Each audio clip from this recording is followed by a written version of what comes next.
बिस्मिल्लाहिर्रहमानिर्रहीम, अस्सलाम वालेकुम। तो फवाद चौधरी साहब की जो मुलाकात हुई थी शाह महमूद कुरैशी साहब से, तो उसमें उन्होंने उनको दो ऑप्शंस दिए हैं। तो वो दो ऑप्शंस जो हैं आपको बताऊंगा इसी वीडियो के अंदर। तो उसके अलावा फवाद चौधरी साहब ने जब प्रेस कॉन्फ्रेंस की थी, मतलब मुलाकात के बाद, इमरान इस्माइल साहब साथ खड़े हुए थे और महमूद मौलवी साहब, लेकिन उनके साथ एक और भी बड़ी शख्सियत थी, मतलब पाकिस्तान तहरीक-ए-इंसाफ के साबिक रहनुमा उनके साथ मौजूद थे, लेकिन वो गाड़ी के अंदर बैठे रहे, प्रेस कॉन्फ्रेंस करने के लिए बाहर नहीं आए वो। तो उनका नाम भी आपको इस वीडियो के अंदर बताऊंगा। लेकिन पहले बात कर लेते हैं इमरान खान साहब के बारे में, क्योंकि देखिए उनके ऊपर बैन लगा दिया गया है।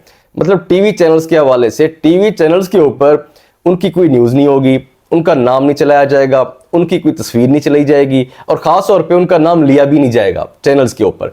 और इतनी मतलब पाबंदी लग चुकी है कि जो टिकट चल रहे होते हैं चैनल्स के ऊपर, अब उनके ऊपर भी इमरान खान साहब का नाम नजर नहीं आएगा। तो बात यह है कि ये जो पाबंदी लगा दी गई है, तो इससे तो मैं समझता हूं कि जो हुकूमत है, तो सबसे ज्यादा बेड़ा गर्क तो उनका ही होगा, क्योंकि उनकी तो बात शुरू इमरान खान से होती है, खत्म इमरान खान साहब के ऊपर होती है। अब देखिए खास तौर पे मरियम नवाज साहबा जलसा करती हैं, जलसे के अंदर जब तकरीर शुरू करती हैं तो सबसे पहले कहती है कि मैं इमरान खान का नाम लेना पसंद नहीं करती। तो उसके बाद उनकी तकरीर 15 मिनट की हो, 20 मिनट की हो, बात शुरू होती है इमरान खान से, बात खत्म होती है इमरान खान साहब के ऊपर। लेकिन बात यह है कि इनके पास तो कोई और बयानिया है ही नहीं। अब इसी तरीके से जो पीडीएम के लोग हैं, खासतौर पे नून लीग के लोग हैं, जब टॉक शोज के अंदर जाते हैं तो वहां पर वो कहते हैं कि हम इमरान खान का नाम लेना पसंद नहीं करते, लेकिन फिर बात वहीं पे शुरू भी इमरान खान से होते हैं, खत्म भी इमरान खान साहब के ऊपर होते हैं, लेकिन बात करना पसंद नहीं करते। उसके अलावा राना सनाउल्लाह साहब, अब जब वो टॉक शोज के अंदर जाते हैं तो कहते हैं मैं इमरान खान का नाम नहीं लूंगा। अब वो फितना कह के पुकारते हैं, बात फिर भी वहीं आती है, शुरू भी उधर से होना है, खत्म भी वहीं पे करना है।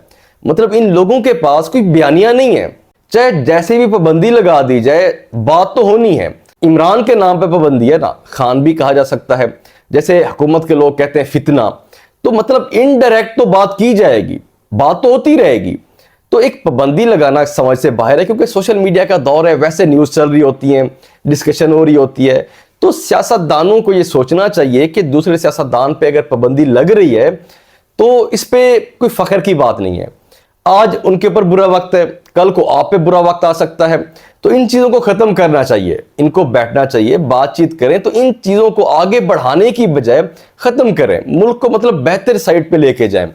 तो इसके अलावा आपको बता रहा था कि फवाद चौधरी साहब की जो मुलाकात हुई है शाह महमूद कुरैशी साहब से, तो फवाद चौधरी साहब ने उनके सामने एक ऑप्शन तो ये रखा कि जैसे पाकिस्तान तहरीक-ए-इंसाफ के जो लोग निकल चुके हैं पार्टी से, या जिन लोगों ने भी निकलना है, तो हम सारे मिलकर एक ग्रुप बना लेते हैं।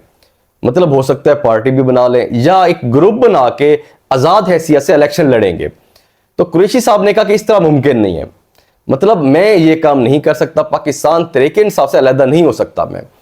तो इस चीज़ पे उन्होंने इनकार कर दिया उनको।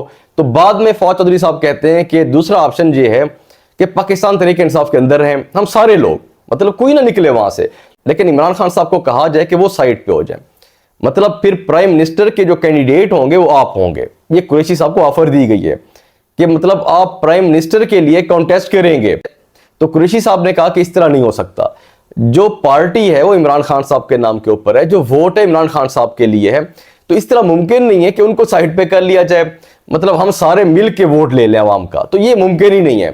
तो कुरैशी साहब ने कहा कि देखिए मैं अपनी पार्टी के साथ खड़ा हूं, मैं इमरान खान साहब का साथ दूंगा, मैं उनके साथ बेवफाई नहीं करूंगा। तो खैर जो दूसरा ऑप्शन उनको दिया गया है, तो कुरैशी साहब उनको वैसे एक्सेप्ट कर भी नहीं सकते थे। बात यह है कि कुरैशी साहब अगर डट जाते हैं, अगर वो प्रेशर को बर्दाश्त कर लेते हैं, तो इमरान खान साहब अगर कभी डिस्क्वालीफाई होते हैं, तो कभी अगर उनके ऊपर इस तरह का बैन लगा दिया जाता है, तो एक कुरैशी साहब के लिए तो रास्ता वैसे बन जाएगा वहां पे, तो उनको क्या जरूरत है कि पार्टी को छोड़ दें। तो इसीलिए कुरैशी साहब ने तो उनको इनकार कर दिया। लेकिन एक जो मैं समझता हूं कि जो पीटीआई है ना, इसके दो मतलब बनते हैं। देखिए पाकिस्तान तहरीक-ए-इंसाफ, एक तो मतलब ये बनता है, अगर दूसरा देखा जाए जो कि एक हकीकत है, पाकिस्तान तहरीक-ए-इमरान, ठीक है ना, पाकिस्तान तहरीक-ए-इमरान, क्योंकि इमरान खान साहब का अगर नाम वहां से हटा दिया जाए तो ये पार्टी खत्म है, इस पार्टी को वोट नहीं मिलना, क्योंकि पाकिस्तान तहरीक-ए-इंसाफ को वोट मिलता है इमरान खान साहब के नाम के ऊपर। तो अगर उनका नाम साइड पे कर लिया जाता है, अगर उनको साइड पे हटा दिया जाता है, तो उसका कोई फायदा नहीं होना। देखिए जितने लोग भी पार्टी के अंदर थे पहले, सारे के सारे दोबारा शामिल हो जाएं, तो बाकी लोग निकलना भी बंद कर दें, तो फिर भी पार्टी नहीं जीत सकती। अगर इमरान खान साहब को साइड पे कर लिया जाए तो, इसीलिए ये चीज़ पॉसिबल नहीं है। तो इसके अलावा आपको बता रहा था कि फवाद चौधरी साहब के साथ इमरान इस्माइल साहब थे प्रेस कॉन्फ्रेंस में, महमूद मौलवी साहब थे, लेकिन उनके साथ जो एक और शख्सियत मौजूद थी, पाकिस्तान तहरीक इंसाफ के साबिक रहनुमा आमिर कियानी साहब, वो गाड़ी के अंदर मौजूद थे। तो वो गाड़ी के अंदर बैठे रहे, तो उन्होंने इनकार कर दिया कि जी मैं प्रेस कॉन्फ्रेंस में नहीं जा रहा, मतलब मैंने आपके साथ चल के प्रेस कॉन्फ्रेंस नहीं करनी। तो उसके पीछे क्या वजह है, क्या रीज़न है, तो वो भी जैसे पता चलेगी आपको बताएंगे। तो ये खैर वहां पे जो सहाफ़ी मौजूद थे तो उनकी तरफ से कुछ इंफॉर्मेशन नहीं है, तो बाकी इसके अलावा जो फर्दर इंफॉर्मेशन आएंगी तो आपके साथ शेयर करेंगे। तो फिलहाल के लिए इतना ही, अल्लाह हाफिज़।